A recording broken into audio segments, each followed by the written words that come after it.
اهلا بيكم معانا في تكمله الكلينيكال كارديولوجي، ولما سريعه كده على انواع الميرمرز المشهوره. عندي السيستوليك ميرمرز، في ايجيكشن سيستوليك وفي ايه بان سيستوليك ميرمرز.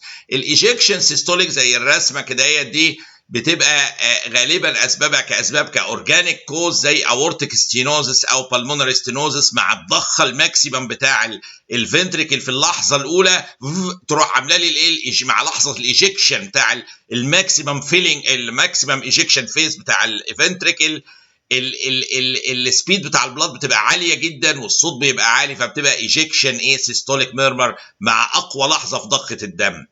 كفانكشنال ميرمر ممكن يحصل ريلاتيف اورتيك ستينوز نتيجه مثلا هايبر كاينيتيك سيركيليشن، انيميا، ثايروتوكسيكوزس، اورتيك ريجيرج، بالمونري ريجيرج، اي ريجيرج بيرجع الدم مع الكميه الاصليه، او ثايروتوكسيكوزس مسرعه الحركه اكروس الفالف، او انيميا مع هايبر كاينيتيك سيركيليشن الفالف زي ما هو والفلو كتير، فيبقى في ريلاتيف ستينوزس. اسمع برضو كان في ستينوز ايجكشن ستوليك ميرمر تبقى ضعيفه شويه ومعهاش ثريل، دي فانكشنال ميرمر. لكن الاورجانيك بيبقى معاه ثريل محترمه جدا قويه مع ضخه الفنتريكل، ايجكشن سيستوليك ميرمر اهي.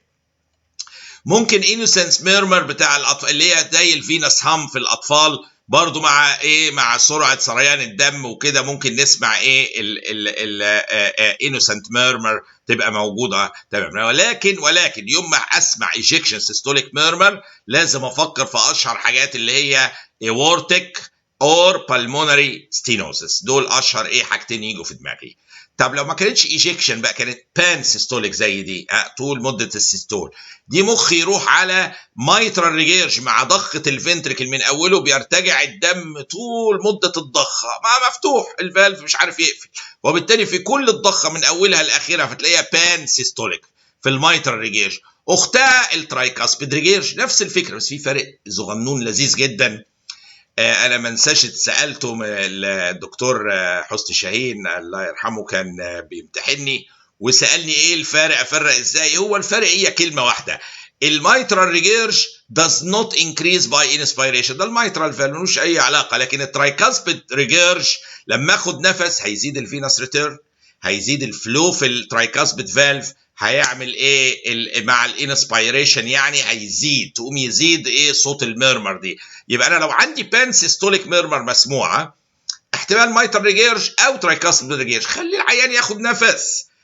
زادت الميرمر يبقى بنتكلم في ترايكاسبيد ريجيرج، يعني رايت فنتريكولار دايلاتيشن، هارت فيلير الى اخره، رايت فيلير ودايلاتيشن وفي ترايكاسبيد ريجيرج. الميرمر هتزيد بالانسبيريشن عشان بزود الفلو في الفالف او كميه الدم في الرايت سايد. لكن لو ما زادتش وما تاثرتش خالص بالنفس بالانسبيريشن، يبقى البان سيستوليك ميرمر دي غالبا هتكون من المايترال ريجيرج. يبقى انا عندي اهم 2 بان سيستوليك ميرمر ماشيين، مايترال ريجيرج، ترايكاسبيد ريجيرج. خد نفس، زادت الميرمر يبقى ترايكاسبيد على طول في ناحيه ترايكاسبيد، ما زادتش يبقى غالبا مايترال ريجيرج. الفي اس دي طبعا بتعمل بان سيستوليك من بدايه الضخه لاخرها. لو تفتكروا ادي الفنتريكل اهو، وادي الفي اس دي اهي، من بدايه الضخه لاخرها الدم عمال يبقى بوشد من الليفت فنتريكل للرايت، فبان سيستوليك. ولكن هي موقعها بيختلف، ما بتبقاش بقى على في موقعها ليها كاركترستيك كده، بيبقى على الثيرد في اللور ليفت، في الليفت ستيرنال بوردر، في الثيرد والفورث والفيفث انتركوستال سبيس. طبعا بتيجي في يونج ايج مع بقيه الاعراض بتاعتها، لكن هي فيري هارش ميرمر بتبقى برضو بان سيستوليك. فيوم ما الاقي بان سيستوليك ميرمر زي دهيت بان اهي سيستوليك ميرمر هنا اهوت، دي بتخليني على طول افكر في يا مايترال ستينوزس، يا ريجيرج يا ترايكاسبيد ريجيرج، يا في اس دي.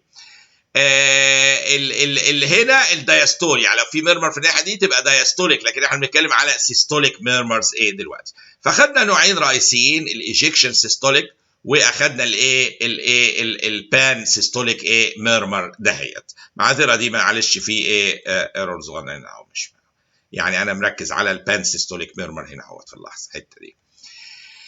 كدايستوليك ميرمر بقى احنا خدنا السيستوليك، في برضو كذا نوع، في الميد دايستوليك ميرمر، وفي ايرلي دايستوليك، يعني ممكن تبقى في الميد دايستول كده اهوت، وممكن تبقى early diastolic في الايه في الحته دي early diastolic.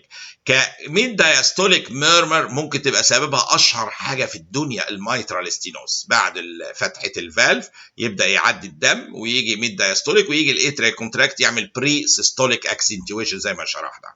في نوع اخر، دي سؤال مشهور جدا، ايه اسباب الميد diastolic murmur هنا اهو. اوستن فلينت ميرمر بتاع الاورتيك ريجيرج، لو تفتكروا في النظر الاورتيك ريجيرج شرحناه، قلنا اللي بيحصل ارتجاع الدم ده في الدايستول، ما هو ضخ الدم اهو في الاورطه في ريجيرج يقوم بيرتجع مع كميه الدم اللي جايه تملى الفنتركل، يحصل تيربولانس تديني صوت ميرمر اسمها اوستن فلينت ميرمر بتاع اورتيك ريجيرج. ممكن تعمل برضه دايستوليك وميد دايستوليك ميرمر. او الفالف مسدود بحاجه تانية مش الفالف، زي ليفت اتريال ميكزوم سداه، ما هي نفس فكره دايستول وكده، دايس في الفيلينج هتبقى ميد دايستوليك ايه ميرمر. او لوكالايزد كونستريكتيف بيريكاردايتس في الحته دي عند الاترو فنتريكولار جروف، مضيقه المنطقه دي، يعني مش في الفالف الليجن ولا ميكزوما، لا ده كونستريكشن باند فايبروزس في الحته دي من سيفير كونستريكتيف ايه بيريكاردايتس لوكالايزد في المنطقه دي، تعمل لي ايه ستينوزس في الحته دي وتدي برضو الميد دايستوليك ميرمر كانها بالظبط ايه مايترال ستينوزس. فيوم ما الاقي انا ميد دايستوليك ميرمر كده، مخي بيروح على ايه مايترال ستينوزس او اوستن فلينت ميرمر اوف اورتيك ريجيرج، ليفت اتريال ميكزوما، وريرلي لوكالايز كونستريكتيف بيريكاردايتس في ايه في المنطقه ديت في الاتروفنتريكولار جروف. اخر حاجه هنا عندي لو في دايستوليك ميرمر ايرلي بقى دايستوليك زي دي، ما هياش ايه ما هياش ميد، ما هياش في الحته اللي في النص زي اللي قبلها، يعني تشوفوا اللي قبلها هتلاقيها ميد ايه دايستوليك اهي، لا ده دي ايرلي بس. ايرلي دايستوليك ميرمر بتمشي مع الاورتيك والبلمونري ريجيرج شرحه. الفكره ان عاوه بعد ما الفنتركل ضخ في السيستول الدم عدى، ايرلي دايستول مع البريشر العالي في الاورطه او البلمونري يرتجع شويه دم وخلاص خلصنا، فبتيجي في وبعد كده البريشرز تتساوى والبلاد فلو يروح في التيشوز، هيقل البريشر في الاورطه، مش هيبقى كافي انه ايه يرجع دم، مع ان البريشر بيعلى في الفنتركل كمان فتبص تلاقي الجريدينت قل وما بقاش فيه ارتجاع. ففي اللحظه الاولى بس ايه هو الارتجاع، وبعد كده البريشر بيعلى في الفنتركل يمنع ايه ان يحصل ارتجاع اخر. فبتيجي ايرلي دايستوليك كده هي بتاعه الاورتيك ريجيرج او انكومبيتنس، والبلمونري ريجيرج او بالمونري ايه انكومبيتنس.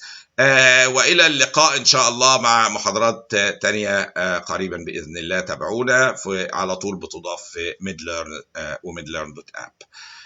وشكرا جزيلا، والى اللقاء مع محاضره اخرى باذن الله.